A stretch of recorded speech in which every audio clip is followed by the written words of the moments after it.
राधे राधे मित्रों, कहानी वाला निराला में आपका स्वागत है, जहां हर कहानी एक भाव, एक दर्शन और एक रहस्य होती है। आज आप सुनेंगे कवि यादव ब्रजेश द्वारा शब्दों में पिरोई गई एक कहानी, परदेशी का खत। एक गांव, एक खत, एक प्रेम और एक युगांतकारी इंतजार की अमर कहानी। कभी कभी प्रेम खामोश होता है, वो न शोर करता है न शर्तें रखता है, बस एक खत बन जाता है जिसे समय की लहरें कहीं दूर से बहाकर ला देती हैं। परदेशी का खत ऐसी ही एक कथा है, जहां प्रेम केवल प्रतीक्षा नहीं, एक परीक्षा है, जहां खत स्याही से नहीं, आंसुओं और विश्वास से लिखा गया है। आइए अब कहानी में आगे बढ़ते हैं। इससे पहले कि आप इस कहानी में खो जाएं, मेरे इस कहानी वाले वीडियो को लाइक, कमेंट तथा शेयर करना ना भूलें। और हाँ, यदि चैनल पर पहली बार आए हैं तो सब्सक्राइब वाला बटन और घंटी को जरूर दबाएं, ताकि इस चैनल पर आने वाली हर कहानी की सूचना सबसे पहले आपको मिले। वो पहला खत। गौरी को वर्षों बाद एक खत मिला, राजन का। राजन, जो 5 साल पहले परदेश पढ़ने गया था, अब पहली बार लिखा था, प्रिय गौरी, जब यह खत तुम्हारे हाथों में पहुंचेगा, मैं हजारों मील दूर किसी अनजान जमीन की छांव में बैठा तुम्हारी वही एक मुस्कान याद कर रहा होऊंगा। वही मुस्कान जो बरसों पहले मेरे दिल की दीवार पर तस्वीर बनकर ठहर गई थी। गौरी ने कांपते हाथों से खत को मोड़ा। वो गंगा किनारे बैठी थी, जहां पहले कभी राजन उसके साथ पत्थरों पर पैर डाले घंटों चुपचाप बैठा रहता था। वही राजन जो आज इस खत के पीछे छिपा था, 7 समंदर पार, लेकिन दिल के बेहद पास। राजन गांव का पहला लड़का था जो विदेश पढ़ने गया था। उसने वादा किया था, गौरी, लौटकर जरूर आऊंगा, बस कुछ बरस रुक जाना। लेकिन बरस गुजरते गए और लौटना तो दूर, उसका नाम तक हवा में खो गया। अब 5 साल बाद यह पहला खत था। उसमें कुछ शब्द थे और उन शब्दों में पुराना सवेरा, अधूरी बातों की गर्मी और एक अधजली उम्मीद की रोशनी। गौरी के दिल में तूफान उठा। क्या वो लौटेगा? क्या उसका प्रेम अब भी वैसा ही है, या ये महज अतीत का भ्रम है जो खतों में लिखा जाता है पर हकीकत में मिट चुका होता है? उसने खत को फिर से खोला और पढ़ा, मैं लौट तो नहीं पाया गौरी, लेकिन मेरी हर सुबह तुम्हारे नाम से शुरू होती है। क्या तुम्हारे मन में अब भी मेरी जगह बाकी है? गौरी की आंखों से एक बूंद गिरी, गंगा की लहरों में समा गई। जैसे हर प्रेम कहानी की शुरुआत एक अश्रु और एक प्रश्न से होती है। गौरी के भीतर वर्षों से रुकी भावनाएं फूट पड़ीं। उसने जवाब लिखा, भावुक, सच्चा पर स्पष्ट, प्रिय राजन, तेरा खत पढ़ा? नहीं जी लिया। हर शब्द जैसे मेरे दिल की धड़कन पर लिखा गया हो। तू दूर सही, पर तुझसे दूर होना कभी सीखा ही नहीं मैंने। गौरी की लेखनी कांप रही थी, लेकिन मन शांत था, जैसे वर्षों से दबे ज्वार ने अब बहने का रास्ता पा लिया हो। उसने पत्र में आगे लिखा, 5 साल, हर सावन आया तेरी यादों की घटा बनकर, हर दीपावली जली तेरी हंसी के उजाले के इंतजार में। मां पूछती थी, अब तो भूल गई होगी? मैं मुस्कुराती थी और कहती, भूलना चाहूं तो भी वो यादें मेरी सांसों में धड़कती हैं। गौरी ने पत्र को मोड़ा, फिर खोला, फिर कुछ देर एक तक देखा और मानो उन शब्दों को दिल से बाहर निकालती गई। तूने लिखा, क्या तुम्हारे मन में अब भी मेरी जगह बाकी है? राजन, तेरे बिना तो मैं अधूरी हूं। तेरा नाम मेरी चूड़ियों की खनक में है, मेरी सांसों के हर कोर में बसा है। लेकिन एक बात पूछनी है, क्या तू लौटेगा भी, या ये खत बस दिल बहलाने का सामान है? गौरी की आंखें भर आईं। उसने अंत में लिखा, मैं इंतजार करूंगी, पर अब कोई झूठ नहीं चाहिए। अगर आ रहा है तो सच कह और आजा, वरना इस खत को अंतिम मान, मैं खुद को तेरी यादों से आजाद कर दूंगी। तेरी गौरी। अब बारी है राजन के उत्तर की। क्या वो लौटेगा, या उसकी चुप्पी इस प्रेम कहानी को विरह की अग्नि में जला देगी? राजन ने उत्तर दिया, जब दिल जवाब देता है तो शब्द रो पड़ते हैं। गौरी, तेरे शब्द नहीं, तेरे आंसू पहुंचे हैं इस बार। तेरा खत नहीं, तेरा निर्णय थमा है मेरे हाथों में, और अब मैं चुप नहीं रह सकता। राजन का यह पत्र छोटा था, पर हर शब्द भीतर तक कांपता था। मैं लौटना चाहता था गौरी, हर महीने, हर दिन, हर पहर। लेकिन जिस परदेश में गया था, वहां जिंदगी ने मुझसे वक्त भी मांगा और वचन भी। अब जब सब कुछ मिल गया है, नौकरी, नाम, मकान, तो पाया कि सब कुछ होते हुए भी तू नहीं है तो कुछ भी नहीं है। कागज पर स्याही से ज्यादा पछतावा बह रहा था। राजन ने आगे लिखा, तेरा सवाल बिल्कुल ठीक था। क्या ये खत बस दिल बहलाने का सामान है? तो सुन गौरी, अब मैं कुछ भी बहलाना नहीं चाहता, ना दिल, ना यादें, ना तुझसे रिश्ता। अब मैं बस तेरे साथ जीना चाहता हूं। सच कहूं, अगले महीने की 15 तारीख को मैं लौट रहा हूं, हमेशा के लिए।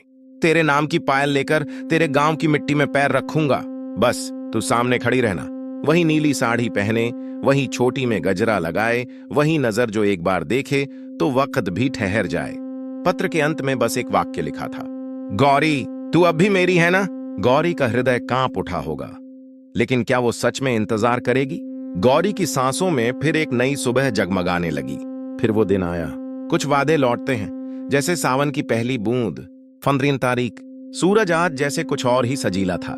गांव की पगडंडी पर धूल नहीं, उम्मीदें उड़ रही थीं। चौपाल में सरपंच तक बोले, आज राजन आ रहा है, गौरी का परदेशी।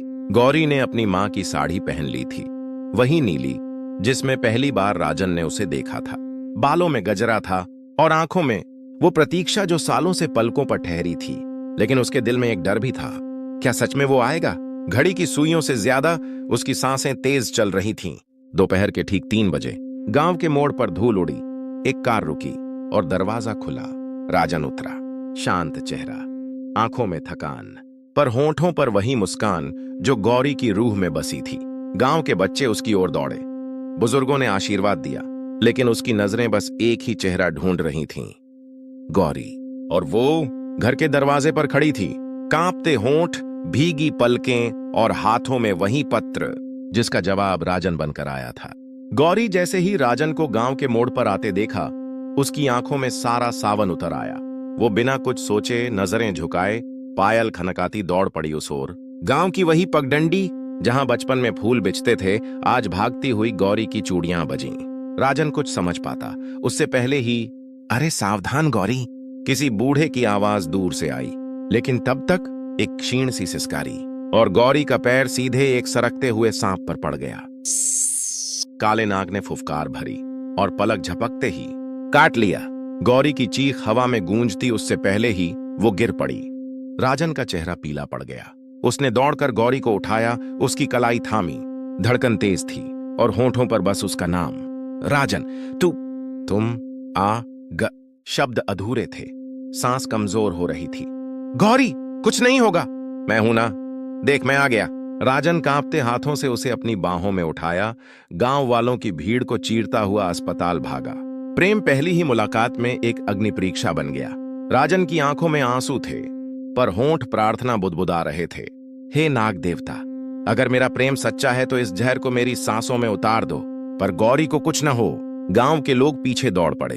मां ने माथा पीटा और मंदिर की घंटियां बजने लगीं। अस्पताल। डॉक्टर ने तुरंत गौरी को जहर निरोधक इंजेक्शन दिया।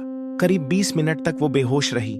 राजन उसके सिरहाने बैठा रहा, बार बार उसके नाम को पुकारता, और फिर धीरे धीरे उसकी उंगलियां हिली। डॉक्टर मुस्कुराया, वो बच गई, प्रेम ने फिर चमत्कार कर दिया। राजन ने आंखें बंद कर लीं और गौरी की हथेली चूम ली। गौरी की आंखें खुलीं और पहली बात जो उसने देखी, राजन की गोदी में अपना सिर और उसके आंसू। अब मत दौड़ना गौरी, राजन ने कहा, तू अगर एक पल भी ओझल हो जाए तो मेरी जिंदगी अधूरी हो जाती है। गौरी को सांप काटने की घटना पूरे गांव में जंगल की आग की तरह फैल गई। अब वो सिर्फ एक दुर्घटना नहीं रह गई थी, वो अशुभ कहलाई जाने लगी। गांव की चौपाल पर बैठे कुछ बड़े बुजुर्ग कानों में चुपचाप बात कर रहे थे, पर आवाजें धीमी नहीं थीं। राजन का पांव पड़ा और हादसा हो गया। बिल्कुल परदेशी अशुभ निकला। 5 साल बाद लौटा और आते ही गौरी मौत के मुंह में चली गई। अब अगर शादी हुई तो क्या गारंटी गौरी की किस्मत बचेगी? किसी ने यहां तक कह दिया, गौरी को जरा समझा दो, ऐसे मनहूस लड़के से ब्याह करेगी तो पूरी जिंदगी सर्पदंश ही बनेगी। राजन ने यह सब सुना, वो चुप रहा, लेकिन उसकी आत्मा भीतर ही भीतर फूट पड़ी। अगली सुबह राजन अकेले गंगा किनारे गया, जहां पहले गौरी और वो मिलते थे। वहीं बैठकर उसने एक व्रत लिया। मैं कोई अशुभ नहीं, मैं उसके जीवन की सबसे बड़ी सौगात बनकर दिखाऊंगा। अगर जरूरत पड़ी तो गांव छोड़ दूंगा, लेकिन गौरी को नहीं छोड़ूंगा। फिर वो मंदिर पहुंचा, सांप देवता की मूर्ति के आगे दीप जलाया, गौरी की लंबी उम्र की कामना की। उसने वही किया जो कभी गौरी ने उसकी याद में किया था। व्रत, भक्ति और प्रायश्चित। उधर गौरी ठीक हो गई थी, लेकिन किसी ने उससे सीधे कह दिया, गौरी सोच ले बेटी, जीवन अभी बचा है, लेकिन राजन के साथ जाएगी तो शायद लंबा न बचे। गौरी चुप रही। फिर उसने माँ की आंखों में देखा और कहा, माँ, अगर मेरा जीवन सच में राजन से जुड़कर छोटा भी हो जाए तो वो छोटा जीवन जी लूंगी, पर उस बिना जिए लंबा जीवन नहीं चाहिए। राजन ने मौत से लड़कर मुझे बचाया है, वो मेरा अभागा नहीं, भाग्य विधाता है। और फिर गौरी ने सबके सामने खड़े होकर कहा, मैं उसी से विवाह करूंगी, चाहे मंदिर में हो या पेड़ के नीचे, जिसे तुम मनहूस कहते हो। उसी ने मेरी सांसों को दोबारा चलाया है। अब मेरा जीवन उसकी बाहों में सुरक्षित है, ना कि समाज की बातों में। अब बारी गांव की थी। क्या गांव झुकेगा? क्या एक सच्चा प्रेम अपनी जगह बनाएगा, या फिर यह प्रेम एक और अग्नि परीक्षा से गुजरेगा? जब प्रेम सच्चा हो तो दुनिया की हर परीक्षा अग्निपथ बन जाती है। गांव की हवाओं में अभी भी संशय तैर रहा था। कोई राजन को दोष दे रहा था, कोई गौरी की जिद को। पंडित जी बोले, ऐसे अशुभ योग में विवाह, ग्रह दोष लग सकता है बेटी के जीवन में। सरपंच ने कहा, हम गांव में ऐसा उदाहरण नहीं बनने देंगे, ये नई पीढ़ी हमारी मर्यादाओं को मिटा देगी।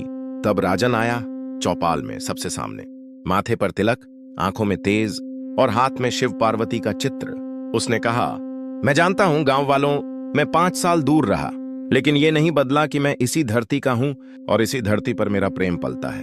तुमने मुझे मनहूस कहा, मैंने तुम्हारा हर ताना सिर झुकाकर सुना, लेकिन आज मैं सिर उठाकर कहता हूं, मैं गौरी से विवाह करूंगा। उसके जीवन को रोग से नहीं, रंग से भरने आया हूं। तभी गौरी आई, माथे पर सिंदूर जैसी लाल बिंदी, हाथ में तुलसी का पौधा। उसने सबके सामने कहा, अगर मेरा जीवन सचमुच छोटा हो तो मैं चाहती हूं वो छोटा जीवन राजन के साथ हो, और अगर लंबा हो तो हर सांस उसका नाम लेकर चले। मैं विवाह करूंगी। और कर चुकी। जब मैंने उसकी गोदी में आंखें खोली थी उस दिन।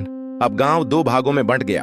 एक ओर पुरानी सोच, दूसरी ओर युवा हृदय जो प्रेम को ईश्वर मानते थे।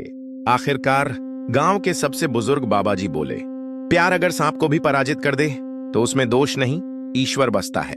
इन दोनों का विवाह गांव के मंदिर में होगा और मैं पहला साक्षी बनूंगा। और फिर हुआ विवाह गांव के सबसे पुराने पीपल के नीचे। बांसुरी, शंख और मंगल गीतों के बीच गौरी ने राजन को वरमाला पहनाई। राजन ने उसके माथे पर सिंदूर लगाया और 7 फेरे पूरे हुए। हर फेरे पर गौरी ने वचन दिया कि वो प्रेम को डर से बड़ा मानेगी, और हर फेरे पर राजन ने शपथ ली कि वो हर बार मौत से लड़कर भी गौरी की सांस बचाएगा। अब वे साथ हैं, गांव के पहले ऐसे युगल जिन्होंने प्रेम को समाज की मर्यादा से नहीं, सच्चाई और साहस से तोला। कुछ बरस बाद जब खत फिर आया, कुछ खत पढ़ने नहीं संभाल कर रखने के लिए होते हैं। 5 वर्ष बीत गए। गांव अब बदल चुका था। जहां पहले तानों की आवाज थी, अब बच्चों की किलकारियां थीं। गौरी और राजन अब गांव के सबसे सम्मानित दंपति थे। राजन ने गांव में ही एक विद्यालय खोल दिया था। गौरी बच्चों को पढ़ाती और 2 बेटियों की मां बन चुकी थी, पायल और चंचल।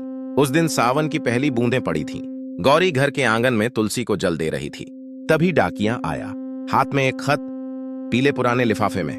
राजन ने देखा, वही कागज, वही लिखावट, उसका ही खत था जो वर्षों पहले गौरी को भेजा गया था। डाक विभाग से अब लौटा था। पता अधूरा था और किसी ने वापस भेज दिया था। गौरी ने वो खत खोला और पढ़ा, वही शब्द, वही बेचैनी, वही प्रेम। गौरी, तेरे बिना मेरा जीवन अधूरा है, क्या तेरे मन में अब भी मेरी जगह बाकी है? गौरी मुस्कुराई, फिर अपनी बेटी पायल से बोली, बिटिया देख, ये खत तब आया था जब तू मां के पेट में भी नहीं थी, लेकिन इस खत ने ही तेरे पापा को मेरी ओर लौटा दिया था। राजन ने धीरे से पीछे से आकर कहा, और आज जब यह फिर आया है तो याद दिलाने कि प्रेम कभी पुराना नहीं होता, बस और गहरा होता है। उस दिन शाम को राजन और गौरी ने वो खत एक सुंदर फ्रेम में सजाकर घर की दीवार पर टांग दिया। बिल्कुल उसके नीचे एक तख्ती थी। ये वही खत है जिसने परदेशी को अपना घर दिखाया और एक प्रेम को अमर बना दिया। समाप्त। परदेशी का खत, एक कहानी जो स्याही से नहीं, सच्चाई, बलिदान और विश्वास से लिखी गई। अब प्रेम पत्र नहीं रहा, वह एक प्रेम गाथा बन गया है। राजन धीमे धीमे उसकी ओर बढ़ा।